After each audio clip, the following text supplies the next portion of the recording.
You're the elephant in the room because of the colour of your skin.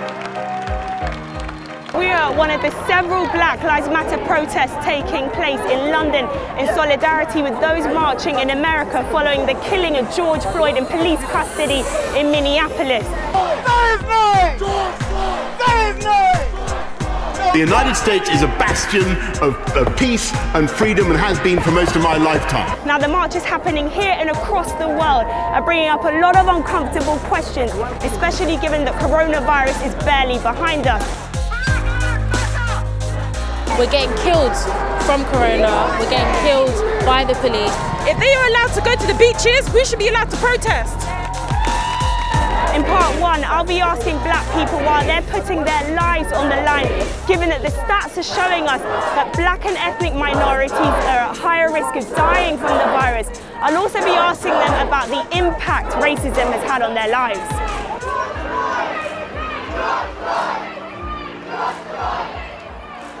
Many are questioning why people are protesting, so I've come along to find out why. Why have you decided to come out, even though it's hard to stick to social distancing? Because before coronavirus, there was racism.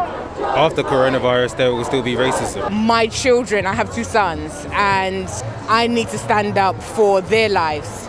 I'm ready to sacrifice for a cause that I think and believe deeply about. But standing here will make a difference, not just for me, but my daughter. I really wanted to be here to make a difference for her generation. There's a lot of fear about a second wave coming. Why have you still decided to come out? Because there's never going to be a good time. There's too much anger, too much emotions that needs to come out. Every single day I'm discriminated against, whether it's at work, with my neighbors, with my interracial relationship, with all of that shit. Racism don't stop. I've been Black since I was born, and I'll be Black until I die, and that is the real COVID-19 right there. So how deep-rooted is discrimination in the UK? Do you remember the first time you experienced racism? Walking down the street, a guy pulled down the window and shouted the N-word at me. And you actually brush it off for the comfort of other people, but for years, I still remember it. Primary school, there was six. There was a birthday party. Everyone got invited other than me. I was the only Black person. I should have been about 5 years old, I think. I was born and I grew up in Switzerland. And I was in school and I told the boy I liked him and he said he doesn't want to go out with a Negro. Do you remember the first time you experienced racism? Yes, I do. Primary school, Wolverhampton, I was called a monkey by a white English student. How did that make you feel? At the time, I didn't really know why he was calling me a monkey. It's only upon growing up that I fully understood what it meant. And I'm so glad that day that I dashed the keyboard in his head. With the debate on racial discrimination becoming more mainstream, the conversation has moved on to whether systemic racism exists in the UK. I used to get people crossing the road like all the time, things like that. It's kind of like, well, I'm not a danger, like why are you doing this? I just used to think it was silly.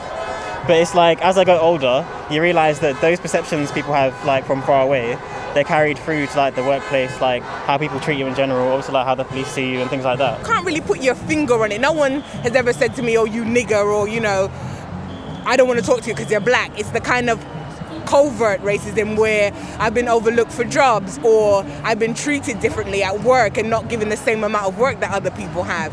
I went for a job interview. The lady that went in after me came out upset. She was white and she was like, oh yeah, the man said he only gave you the job interview because he thought you were white because of your last name.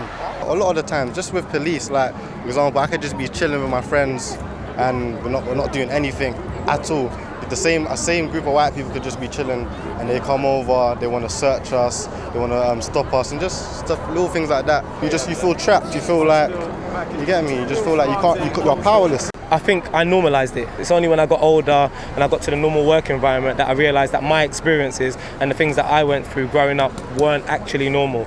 It has been a tiring experience. Black people that are going through this struggle, whether it's in your face or it's covert, it's affecting our mental health. And so when we say we're tired, it's not just the physical tired of being out here and protesting, just internally and emotionally, I'm tired. Why do I have to fight all the time?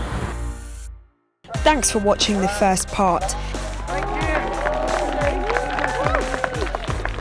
Next up, we'll be hearing from white people on why they're attending the Black Lives Matter protests across the capital.